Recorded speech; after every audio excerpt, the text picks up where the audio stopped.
Siempre hay interés a la hora de lanzar un nuevo transbordador espacial como el SpaceX Falcon 9 o la cápsula Dragon Crew. Pero, ¿qué pasa con las viejas naves espaciales? Simplemente se quedan allí en el espacio o el viejo dicho todavía se aplica, lo que tiene que subir, también tiene que bajar. Se han puesto naves espacial en la órbita a partir del 4 de octubre de 1957, con el lanzamiento del Sputnik.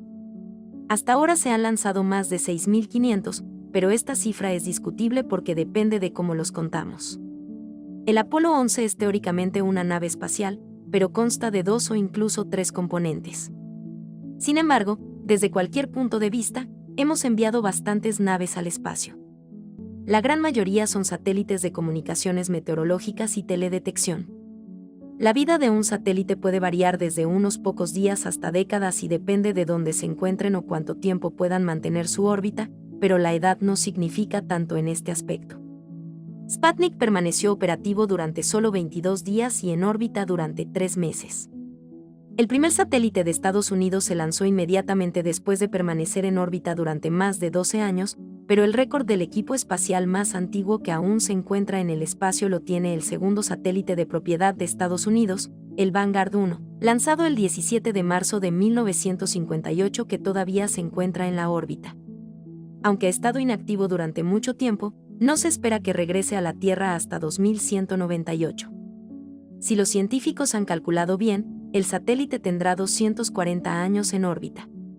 La razón por la que Sputnik regresó a la Tierra después de solo 3 meses, y se espera que Vanguard permanezca 240 años más se debe a la distancia de su órbita a la Tierra.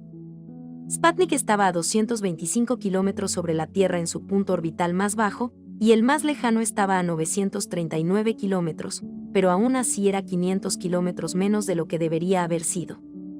Vanguard, por otro lado, tiene el punto orbital más bajo a 657 kilómetros, y el más lejano es 3.840 kilómetros. Cuanto más lejos esté de la atmósfera de la Tierra, más podrá resistir en órbita. Incluso la Estación Espacial Internacional está bastante cerca de los 403 kilómetros de altitud. Si no se reposiciona regularmente, podría terminar colapsando y volviendo al suelo. La superficie de la Tierra es un área enorme. Incluso los satélites más grandes como la Estación Espacial que tiene el tamaño de un campo de fútbol son muy pequeños en comparación y durante el reingreso una gran parte de ellos terminarán ardiendo en la atmósfera, convirtiéndose en polvo y cenizas, pero aún quedan posibilidades de que los componentes más grandes caigan al suelo y posiblemente en áreas pobladas. Entonces, para evitar esto, en el Pacífico Sur se designa el cementerio de naves espaciales. Se le conoce como el punto Nemo o el punto oceánico de inaccesibilidad. Es el punto más alejado de cualquier terreno y está ubicado entre la isla Dushe, la isla Motu Nui y la Antártida. Más de 265 naves espaciales se encuentran en el cementerio, incluida la predecesora de la Estación Espacial Internacional, Mir, y otras 6 estaciones, así como numerosas naves de transporte utilizadas para reabastecerlas. Cuando finalmente se desmantele la Estación Espacial Internacional, también estará allí. Pero esto no afectará a los satélites más grandes, como los satélites de comunicación y meteorológicos que permanecen en el mismo lugar y orbitan a una altitud de más de 35.700 kilómetros que están demasiado lejos para verse afectados por la atmósfera. En cambio, su órbita está influenciada por los efectos gravitacionales de la Tierra, la Luna, el Sol e incluso el viento solar o la presión de la radiación. La vida de estos satélites está determinada por la cantidad de combustible propulsor que pueden transportar para impulsar los pequeños propulsores utilizados para mantener la posición. Una vez que se quedan sin combustible, su vida útil termina incluso si todavía están en condiciones de funcionamiento. En este caso, al igual que la nave espacial que regresa a la Tierra al cementerio del Pacífico, hay un lugar donde se envían estos satélites que están demasiado lejos para ser devueltos a la Tierra de manera segura. Este lugar se conoce como el cementerio de la órbita y está 300 kilómetros más alto que la órbita geoestacionaria. Incluso antes de quedarse sin combustible, los satélites son propulsados a esta órbita para no confundir en modo alguno a los satélites que aún están operativos u otros que serán lanzados. No todos los satélites se trasladaron a la misma área, sin embargo, no fue hasta 2002 que cualquier persona que quisiera una licencia para operar el servicio de telecomunicaciones en los Estados Unidos debía mover el satélite a la órbita del cementerio al final de su vida útil. Una vez allí, ya no podrán interponerse en el camino de los satélites funcionales. En teoría, pueden permanecer allí durante millones de años, pero en realidad se verán afectados por la gravedad y los vientos solares, por lo que podría volver a ser un problema en algún momento en el futuro, pero no durante los próximos 1000 años. Algunos satélites tienen más problemas que otros si regresan. Estos son los que utilizaron reactores nucleares para generar electricidad. La Unión Soviética colocó 33 pequeños reactores en varios satélites lanzados en órbita entre 1967 y 1988.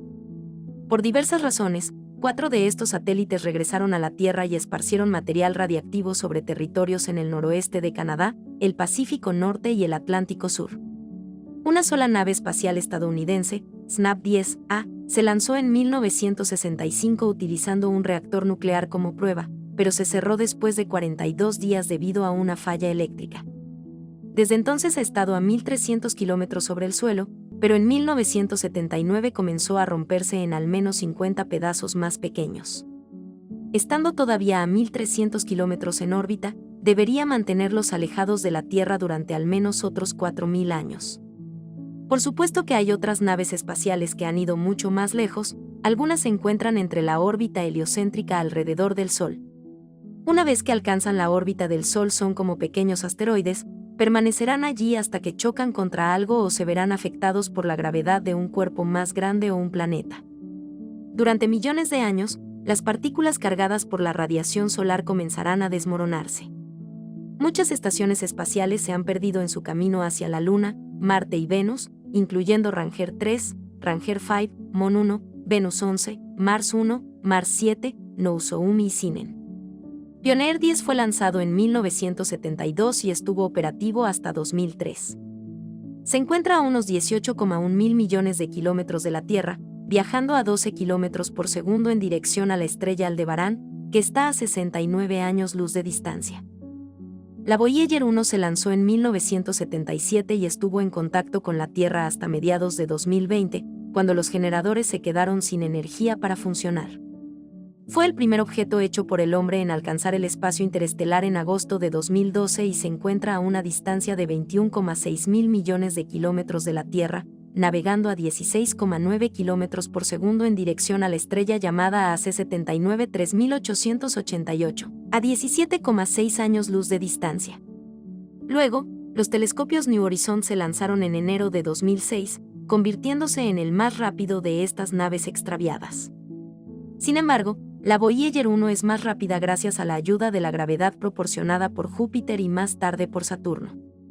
New Horizons se encuentra actualmente a 6,8 mil millones de kilómetros de la Tierra, viajando a 16,2 kilómetros por segundo. Debería llegar al espacio interestelar en 2038, que es también el tiempo restante estimado de la energía nuclear. Después de eso, se unirá a nuestro grupo de satélites que deambulan aleatoriamente por el universo llevando nuestra huella en ellos. Entonces, ¿qué opinas de las viejas naves espaciales que flotan en el espacio, o ahora que sabes lo que realmente está pasando con ellos, que pensabas que estaba pasando antes? Si te ha gustado este video no olvides de suscribirte, déjame un me gusta, un comentario y si me quieres ayudar a crecer distribuye este video en tus redes sociales. Saludos a todos.